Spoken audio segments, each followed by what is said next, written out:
Let's go from one low-key comedy to another. And let's talk a bit about the directorial debut of Randall Park, Shortcomings, a film about an Asian-American movie theater manager grappling with the implications of race and culture as he navigates the dating scene and being separated from his longtime girlfriend. Pretty solid cast in this one. It's nice to see Justin H. Min in a role like this, kind of navigating this somewhat miserable protagonist. Second time we've seen it this year. Yeah. He's always being called Ben. Yeah, he's Ben. But sorry. Yeah, no.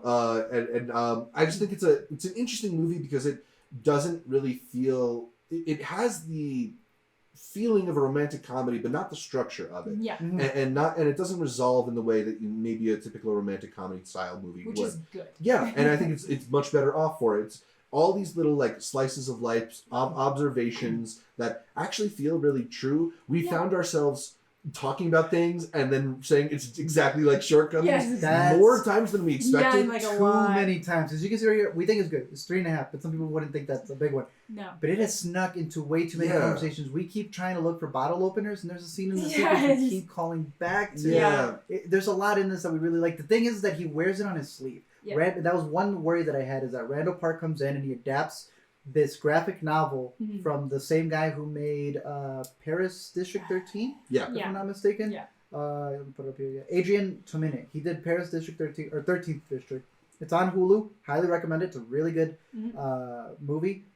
Randall Park adapted something where he added a bunch of his little nuances in there. A lot of stuff that wasn't received. A lot of fourth wall breaking even in this movie. Yeah, and I love all the Crazy Rich Asian stuff. Yeah, this movie's like he saw that film and went, I gotta get to work. But then still had the like kindness to have somebody offer up the counter to be like, but what if people genuinely like it, not just because of this? And then he's like, well, that's even more depressing, but like it's still good.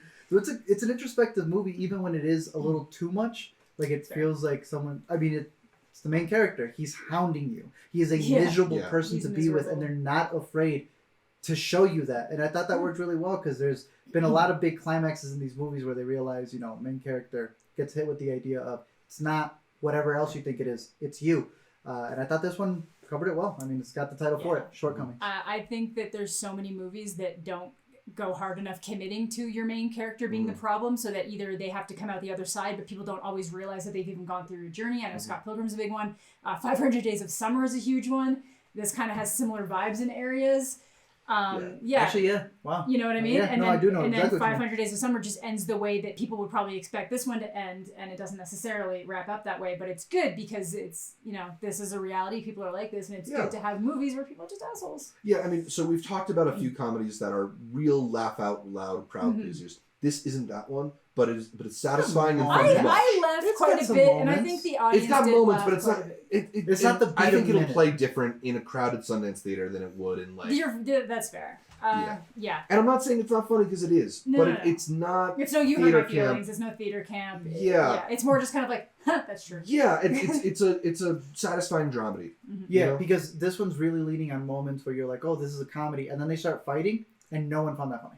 Yeah. They're yelling insults at each other, and if you have absurdist, or not absurdist, but if you could be like, that's a really funny way to end an argument, sure. Yeah. But they're being mean to each other. It's very you cutting go from you're laughing at the beginning of the argument, and then you're like, I'm not rooting for him. Yeah. And I felt some of the audience felt a little. But it also feels like the characters are in a place where you kind of have to be able to call them out on it. Yeah. Yes. So it does work in a way. They do. The best scene in the movie, the best line in the movie was cathartic. Yeah, but again, that's part of why I feel like the movie's not as committed to being fun the entire time as maybe Rye Lane is. No, that's which is not a demerit. It's just I'm trying to. That's the tone of it. It's a little more a slice of life. It's purposely made to move between. Well, again, I wouldn't say it's as good as a 500 Days of Summer, but it's a similar thing. That'll have moments that are really making you laugh out loud, and then other moments where you're like, oh, okay, now we're going serious again. So and a good cast. Debbie Ryan was kind of decent. I loved it. Yeah, she's pretty good. I liked her hair in this. She was really pretty. Yeah, who played Alice? She did look really pretty. Who did? Who played Alice? Cherry Cola as his friend. Cherry Cola, yeah. Easily, without her,